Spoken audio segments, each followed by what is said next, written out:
بسم اللہ الرحمن الرحیم۔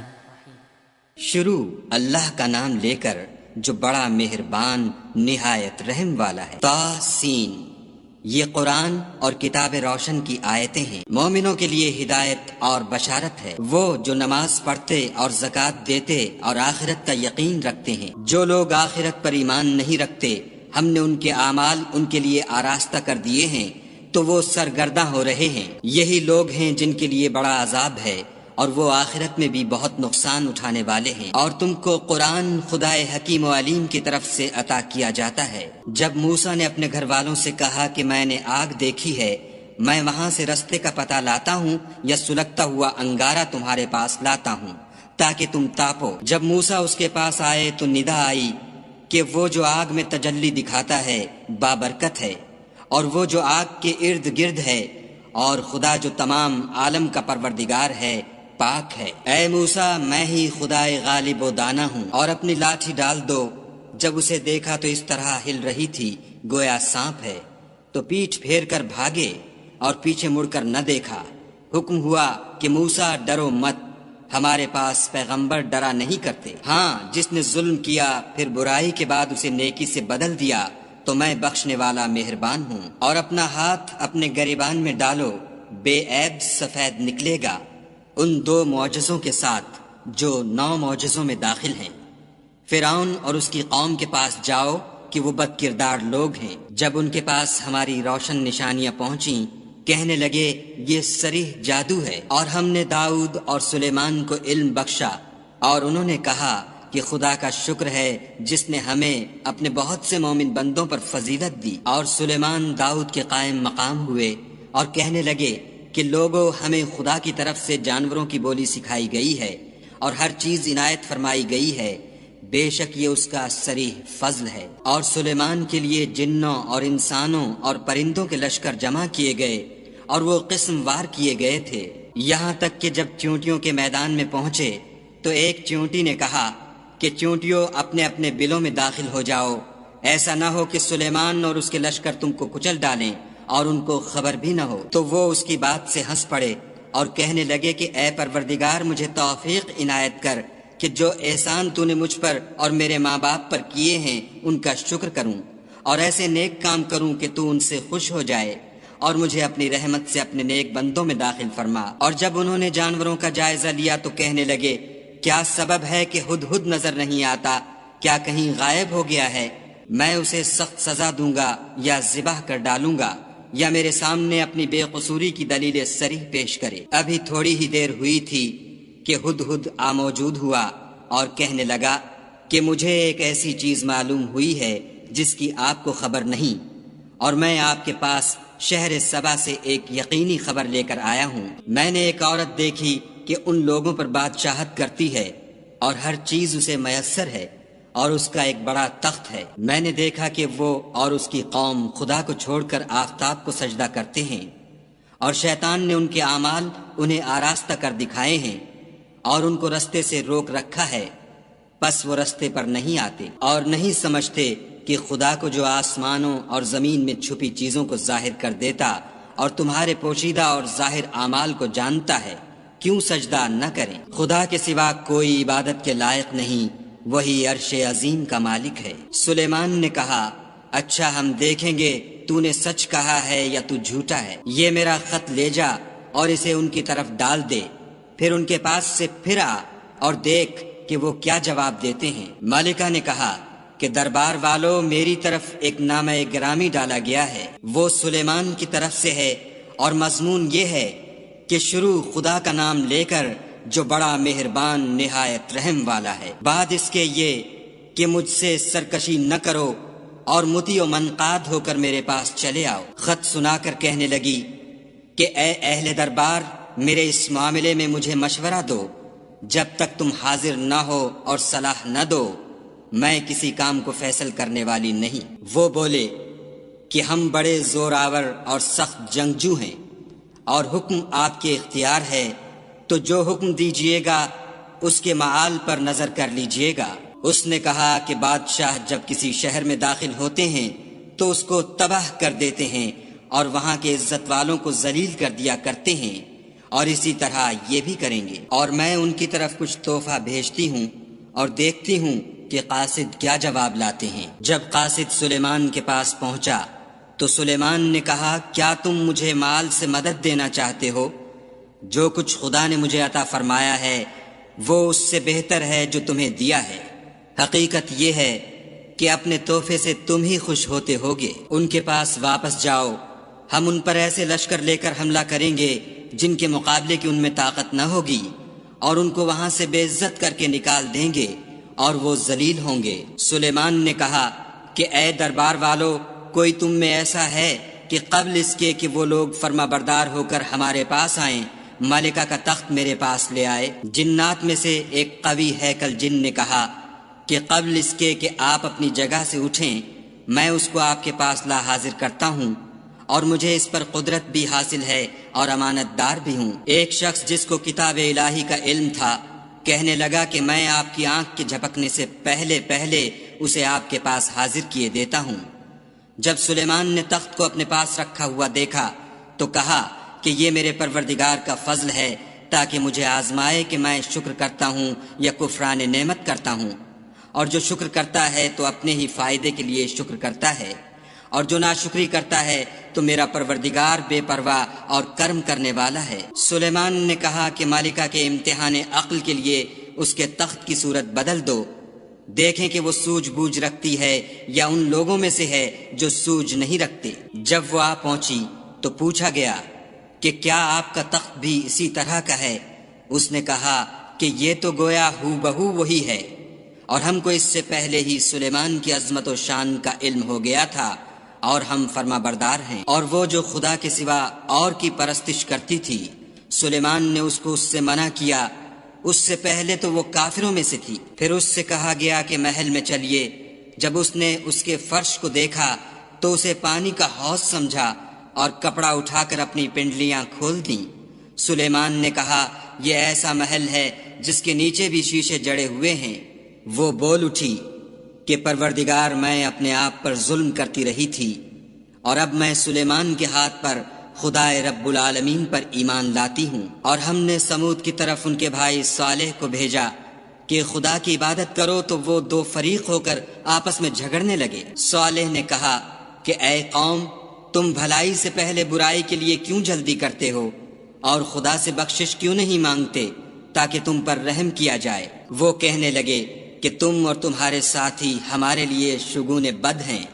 صالح نے کہا کہ تمہاری بدشگونی خدا کی طرف سے ہے، بلکہ تم ایسے لوگ ہو جن کی آزمائش کی جاتی ہے۔ اور شہر میں 9 شخص تھے جو ملک میں فساد کیا کرتے تھے اور اصلاح سے کام نہیں لیتے تھے۔ کہنے لگے کہ خدا کی قسم کھاؤ کہ ہم رات کو اس پر اور اس کے گھر والوں پر شبخون ماریں گے، پھر اس کے وارثوں سے کہہ دیں گے کہ ہم تو اس کے گھر والوں کے موقع ہلاکت پر گئے ہی نہیں، اور ہم سچ کہتے ہیں۔ اور وہ ایک چال چلے اور ہم بھی ایک چال چلے، اور ان کو کچھ خبر نہ ہوئی۔ تو دیکھ لو کہ ان کی چال کا انجام کیسا ہوا۔ ہم نے ان کو اور ان کی قوم سب کو ہلاک کر ڈالا۔ اب یہ ان کے گھر ان کے ظلم کے سبب خالی پڑے ہیں۔ جو لوگ دانش رکھتے ہیں ان کے لیے اس میں نشانی ہے، اور جو لوگ ایمان لائے اور ڈرتے تھے ان کو ہم نے نجات دی۔ اور لوط کو یاد کرو جب انہوں نے اپنی قوم سے کہا کہ تم بے حیائی کے کام کیوں کرتے ہو اور تم دیکھتے ہو؟ کیا تم عورتوں کو چھوڑ کر لذت حاصل کرنے کے لیے مردوں کی طرف مائل ہوتے ہو؟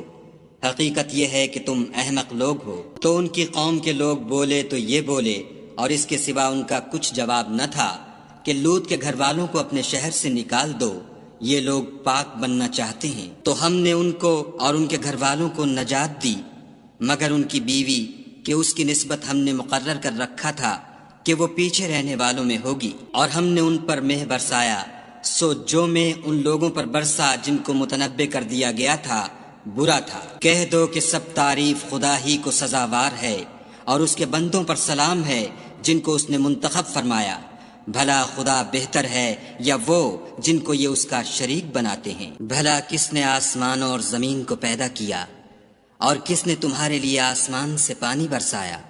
ہم نے، پھر ہم نے اس سے سرسبز باغ اگائے۔ تمہارا کام تو نہ تھا کہ تم ان کے درختوں کو اگاتے، تو کیا خدا کے ساتھ کوئی اور بھی معبود ہے؟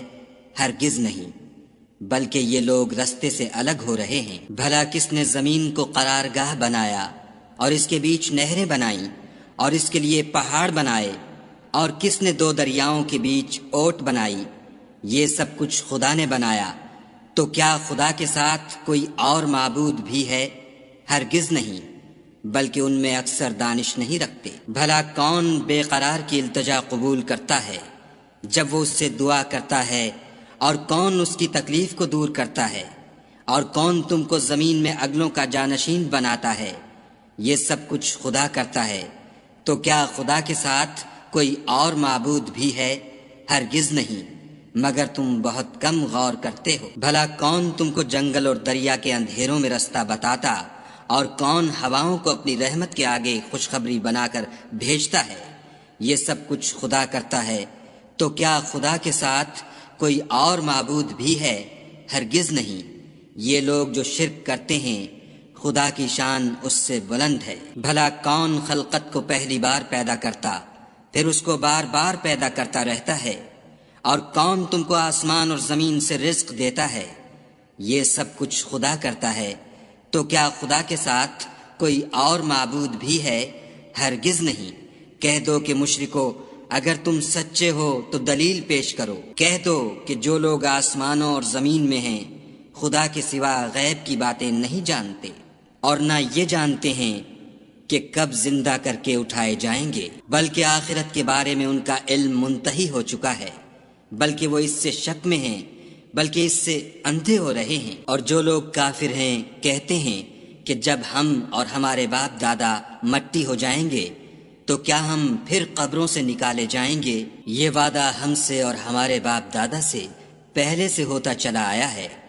کہاں کا اٹھنا اور کیسی قیامت، یہ تو صرف پہلے لوگوں کی کہانیاں ہیں۔ کہہ دو کہ ملک میں چلو پھرو، پھر دیکھو کہ گناہ گاروں کا انجام کیا ہوا، اور ان کے حال پر غم نہ کرنا، اور نہ ان چالوں سے جو یہ کر رہے ہیں تنگ دل ہونا، اور کہتے ہیں کہ اگر تم سچے ہو تو یہ وعدہ کب پورا ہوگا؟ کہہ دو کہ جس عذاب کے لیے تم جلدی کر رہے ہو شاید اس میں سے کچھ تمہارے نزدیک آ پہنچا ہو، اور تمہارا پروردگار تو لوگوں پر فضل کرنے والا ہے، لیکن ان میں سے اکثر شکر نہیں کرتے۔ اور جو باتیں ان کے سینوں میں پوشیدہ ہوتی ہیں اور جو کام وہ ظاہر کرتے ہیں، تمہارا پروردگار ان سب کو جانتا ہے۔ اور آسمانوں اور زمین میں کوئی پوشیدہ چیز نہیں ہے مگر وہ کتاب روشن میں لکھی ہوئی ہے۔ بے شک یہ قرآن بنی اسرائیل کے سامنے اکثر باتیں جن میں وہ اختلاف کرتے ہیں بیان کر دیتا ہے، اور بے شک یہ مومنوں کے لیے ہدایت اور رحمت ہے۔ تمہارا پروردگار قیامت کے روز ان میں اپنے حکم سے فیصلہ کر دے گا، اور وہ غالب اور علم والا ہے۔ تو خدا پر بھروسہ رکھو، تم تو حق صریح پر ہو۔ کچھ شک نہیں کہ تم مردوں کو بات نہیں سنا سکتے، اور نہ بہروں کو جبکہ وہ پیٹھ پھیر کر پھر جائیں آواز سنا سکتے ہو، اور نہ اندھوں کو گمراہی سے نکال کر رستہ دکھا سکتے ہو۔ تم تو انہی کو سنا سکتے ہو جو ہماری آیتوں پر ایمان لاتے ہیں اور وہ فرما بردار ہو جاتے ہیں۔ اور جب ان کے بارے میں عذاب کا وعدہ پورا ہوگا تو ہم ان کے لیے زمین میں سے ایک جانور نکالیں گے جو ان سے بیان کر دے گا، اس لیے کہ لوگ ہماری آیتوں پر ایمان نہیں لاتے تھے۔ اور جس روز ہم ہر امت میں سے اس گروہ کو جمع کریں گے جو ہماری آیتوں کی تکذیب کرتے تھے تو ان کی جماعت بندی کی جائے گی، یہاں تک کہ جب سب آ جائیں گے تو خدا فرمائے گا کہ کیا تم نے میری آیتوں کو جھٹلا دیا تھا اور تم نے اپنے علم سے ان پر احاطہ تو کیا ہی نہ تھا؟ بھلا تم کیا کرتے تھے؟ اور ان کے ظلم کے سبب ان کے حق میں وعدہ عذاب پورا ہو کر رہے گا تو وہ بول بھی نہ سکیں گے۔ کیا انہوں نے نہیں دیکھا کہ ہم نے رات کو اس لیے بنایا ہے کہ اس میں آرام کریں، اور دن کو روشن بنایا ہے کہ اس میں کام کریں؟ بے شک اس میں مومن لوگوں کے لیے نشانیاں ہیں۔ اور جس روز سور پھونکا جائے گا تو جو لوگ آسمانوں اور جو زمین میں ہیں سب گھبرا اٹھیں گے مگر وہ جسے خدا چاہے، اور سب اس کے پاس عاجز ہو کر چلے آئیں گے۔ اور تم پہاڑوں کو دیکھتے ہو تو خیال کرتے ہو کہ اپنی جگہ پر کھڑے ہیں، مگر وہ اس روز اس طرح اڑتے پھریں گے جیسے بادل۔ یہ خدا کی کاریگری ہے جس نے ہر چیز کو مضبوط بنایا، بے شک وہ تمہارے سب افعال سے باخبر ہے۔ جو شخص نیکی لے کر آئے گا تو اس کے لیے اس سے بہتر بدلہ تیار ہے، اور ایسے لوگ اس روز گھبراہٹ سے بے خوف ہوں گے، اور جو برائی لے کر آئے گا تو ایسے لوگ اوندھے منہ دوزخ میں ڈال دیے جائیں گے۔ تم کو تو انہی اعمال کا بدلہ ملے گا جو تم کرتے رہے ہو۔ کہہ دو مجھ کو یہی ارشاد ہوا ہے کہ اس شہر مکہ کے مالک کی عبادت کروں جس نے اس کو محترم اور مقام ادب بنایا ہے، اور سب چیز اسی کی ہے، اور یہ بھی حکم ہوا ہے کہ اس کا حکم بردار رہوں، اور یہ بھی کہ قرآن پڑھا کروں۔ تو جو شخص راہ راست اختیار کرتا ہے تو اپنے ہی فائدے کے لیے اختیار کرتا ہے، اور جو گمراہ رہتا ہے تو کہہ دو کہ میں تو صرف نصیحت کرنے والا ہوں، اور کہو کہ خدا کا شکر ہے وہ تم کو عنقریب اپنی نشانیاں دکھائے گا تو تم ان کو پہچان لوگے، اور جو کام تم کرتے ہو تمہارا پروردگار ان سے بے خبر نہیں ہے۔